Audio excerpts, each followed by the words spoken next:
अस्सलाम वालेकुम and welcome to G logs. This is Zeerak Mureed. इस चैनल पर हम बात करेंगे horror, thriller, adventure, action, suspense, drama, romantic, comedy, science fiction, historical, biographical, crime, heist और ऐसी कई और मूवीज के बारे में। कुछ ऐसी मूवीज जो बॉक्स ऑफिस पर अपना नाम बनाने में बहुत कामयाब रही, कुछ ऐसी मूवीज जो सिर्फ एवरेज बिजनेस कर गई और कुछ मूवीज का तो बेड़ा ही गर्क हो गया। ऐसी मूवीज और उनसे जुड़ी तमाम तर मालूमात जानने के लिए स्टे विद मी।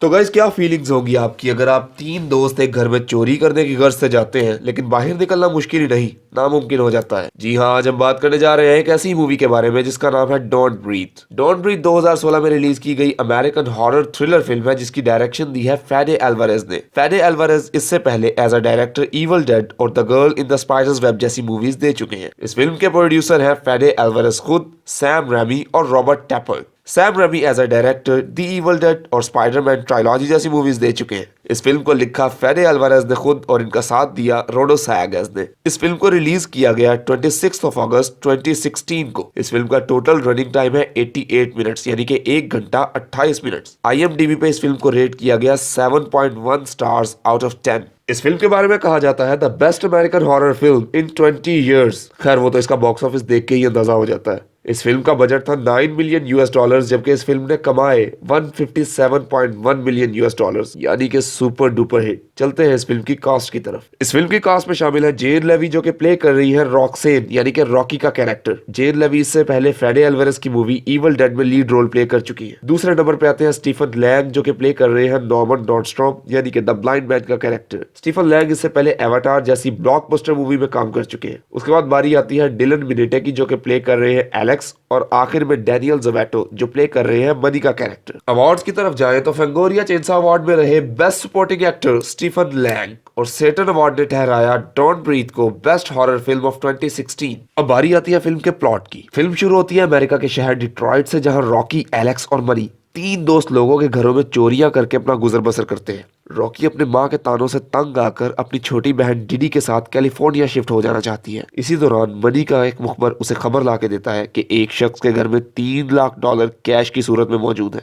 वो तीनों जब उस घर की जासूसी करते हैं तो मालूम होता है कि वो शख्स ना सिर्फ बूढ़ा है बल्कि अंधा भी है जो अपने रॉटवेलर कुत्ते के साथ रहता है। रात को तीनों उस घर पहुंचते हैं, उसके कुत्ते को एक नशावर बिस्किट खिलाकर कुछ देर के लिए सुला देते हैं और अंदर जाने का रास्ता ढूंढते हैं। मनी काफी देर तक कोशिश करता है, मुख्तलिफ चाबियां आजमाता है लेकिन ना तो फ्रंट डोर उससे खुलता है और ना ही बैक डोर उसका साथ देता है। इसी दौरान रॉकी को एक खिड़की नजर आती है जिसमें से जिस्मानी लिहाज से सिर्फ रॉकी गुजर सकती है। रॉकी ये तय करती है कि वो उस खिड़की के जरिए अंदर जाएगी और अंदर जाने के बाद मनी और एलेक्स के लिए अंदरूनी तरफ से दरवाजा खोलेगी। एलेक्स के मना करने के बावजूद रॉकी वही करती है जो उसने तय किया होता है। वो उस खिड़की से अंदर जाती है। अंदर जाते ही सबसे पहले अलार्म्स ऑफ करती है। अलार्म्स ऑफ करने के बाद अंदरूनी तरफ से मनी और एलेक्स के लिए दरवाजा खोलती है जिससे मनी और एलेक्स घर में दाखिल हो जाते हैं। घर में दाखिल होते ही तीनों सबसे पहले अपने जूते उतारते हैं। मनी ऊपर जाकर नॉर्मन के कमरे में एक स्लीपिंग गैस बॉटल छोड़ आता है। तीनों मिलकर पूरा घर छान लेते हैं लेकिन उन्हें कैश नहीं मिलता। इसी दौरान रॉकी की नजर एक दरवाजे पर पड़ती है जिस पर ताला लगा होता है। उस ताले को खोलने के लिए मनी अपने बैग से गन निकालता है। मनी के बैग में गन देखकर एलेक्स इस बात पर सख्त खफा हो जाता है। मनी इस बात की परवाह किए बगैर कि एलेक्स नाराज है उस ताले को शूट कर देता है। एलेक्स मनी की इस हरकत पर बहुत गुस्सा होता है और ये तय करता है कि वो मनी और रॉकी का साथ नहीं देगा। गोली चलने की आवाज सुनकर नॉर्मन अपने कमरे से उठकर नीचे आ जाता है। नीचे आते ही मनी को अपनी गिरफ्त में लेता है और उससे पूछता है कि उसके अलावा कितने साथी इस घर में मौजूद हैं।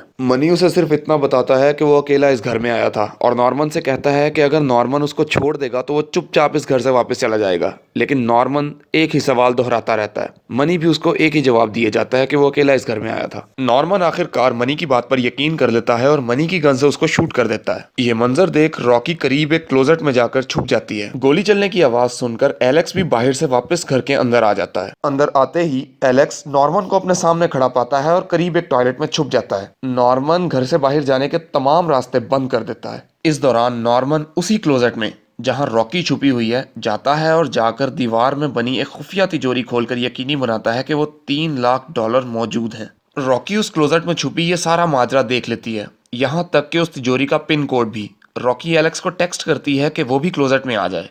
एलेक्स के क्लोजेट में आते ही रॉकी तिजोरी से कैश निकाल लेती है। कैश निकालने पर मालूम होता है कि वो 3 नहीं बल्कि $10 लाख हैं। बाहर जाने के तमाम रास्ते बंद होने की वजह से दोनों ये तय करते हैं कि वो बेसमेंट में जाएंगे और बैक डोर से बाहर निकल जाएंगे। दोनों वैसा ही करते हैं। बेसमेंट में जाते हैं और बैकडोर की तरफ बढ़ना शुरू कर देते हैं। इसी दौरान नॉर्मन महज जूतों की बू सूंघकर ये अंदाजा करता है कि मनी के अलावा भी उसके घर में कोई मौजूद है। वो फौरन से तिजोरी को चेक करता है लेकिन वहां कैश नहीं होता। उसे बहुत गुस्सा आता है। बाहर जाने का सिर्फ एक ही रास्ता होता है और नॉर्मन बैरूनी तरफ से उस दरवाजे पर पहुंच जाता है। एलेक्स जैसे ही बैकडोर खोलता है, नॉर्मन बाहर खड़ा उसको शूट कर देता है, जिसके नतीजे में एलेक्स का कान जख्मी हो जाता है। एलेक्स और रॉकी वापस अंदर की तरफ भागते हैं। नॉर्मन बैकडोर को अंदर से लॉक करके बेसमेंट की इलेक्ट्रिसिटी सप्लाई डिस्कनेक्ट कर देता है। हर तरफ अंधेरा हो जाने की वजह से रॉकी और एलेक्स को कुछ नजर नहीं आता। इसी दौरान नॉर्मन के हाथ एलेक्स आ जाता है। नॉर्मन एलेक्स को काफी देर तक पीटता है। एलेक्स किसी तरह नॉर्मन से छूटकर ऊपर भाग जाता है। रॉकी और एलेक्स मिलकर मेन गेट को अंदर की तरफ से खोलने की कोशिश करते हैं। कुछ देर बाद वो उस ताले को खोलने में कामयाब हो जाते हैं। दरवाजा खुलते ही नॉर्मन एलेक्स को पीछे से शूट कर देता है, लेकिन रॉकी घर से भागने में कामयाब हो जाती है। वो अपनी गाड़ी तक पहुंचती है कि इतनी देर में नॉर्मन का कुत्ता पीछे से आकर रॉकी से वो बैग छीन लेता है जिसमें कैश होता है। रॉकी बहुत मुश्किल से उस कुत्ते को गाड़ी के ट्रंक में बंद करने में कामयाब हो जाती है। रॉकी गाड़ी में से निकल के कैश वाला बैग उठाती ही है कि नॉर्मन पीछे से आके उसे फिर से पकड़ लेता है और घर ले जाता है। घर पहुंचते ही रॉकी अलार्म ऑन कर देती है। अलार्म की आवाज की वजह से नॉर्मन को कुछ सुनाई नहीं देता। रॉकी करीब पड़ी एक क्रोबार उठाती है और उससे नॉर्मन की खूब धुलाई करती है। आखिरकार नॉर्मन को बेसमेंट में फेंककर वहां से भाग जाती है। अगले दिन रॉकी कैलिफोर्निया जाने के लिए रेलवे स्टेशन पर बैठी टीवी चैनल पर लगी हुई न्यूज में देखती है कि नॉर्मन को बर वक्त फर्स्ट एड प्रोवाइड कर दी गई थी। नॉर्मन अब जिंदा है। नॉर्मन पुलिस को सिर्फ ये बताता है कि रात को उसके घर 2 लोग चोरी करने की गर्ज से आए थे जिनको उसने मार गिराया। ना तो वो रॉकी का जिक्र करता है और ना ही उस कैश का जो रॉकी अपने साथ ले गई। रॉकी चुपचाप अपनी छोटी बहन के साथ ट्रेन में बैठकर कैलिफोर्निया चली जाती है। And here comes the end. इस फिल्म के डायरेक्टर फेडे अल्वारेज ने नवंबर 2016 में अनाउंस किया था कि वो इस फिल्म का सीक्वल भी बनाएंगे। फिर नवंबर 2018 में अल्वारेज ने कहा कि वो इस फिल्म का स्क्रिप्ट कंप्लीट कर चुके हैं। इस फिल्म का सीक्वल रिलीज किया जाएगा 13 अगस्त 2021 को। इस फिल्म में डायरेक्शन की बहुत सी गलतियां हैं, लेकिन उस पर एक अलग वीडियो बनाएंगे। अगर आप इस मूवी का ट्रेलर देखना चाहते हैं तो लिंक्स डिस्क्रिप्शन में दे दिए गए हैं। अगर आपको वीडियो पसंद आई तो इस वीडियो को लाइक करें, ज़ीलॉग्स को सब्सक्राइब करें and don't forget to press the bell icon. इसके अलावा मेरे फेसबुक पेज को लाइक करें। जो लोग इंस्टाग्राम यूज करते हैं वो मुझे इंस्टा पे फॉलो करें, लिंक्स डिस्क्रिप्शन में। तो गाइज आज के लिए सिर्फ इतना ही। मिलते हैं इंशाल्लाह नेक्स्ट वीडियो में। तब तक के लिए अल्लाह हाफिज।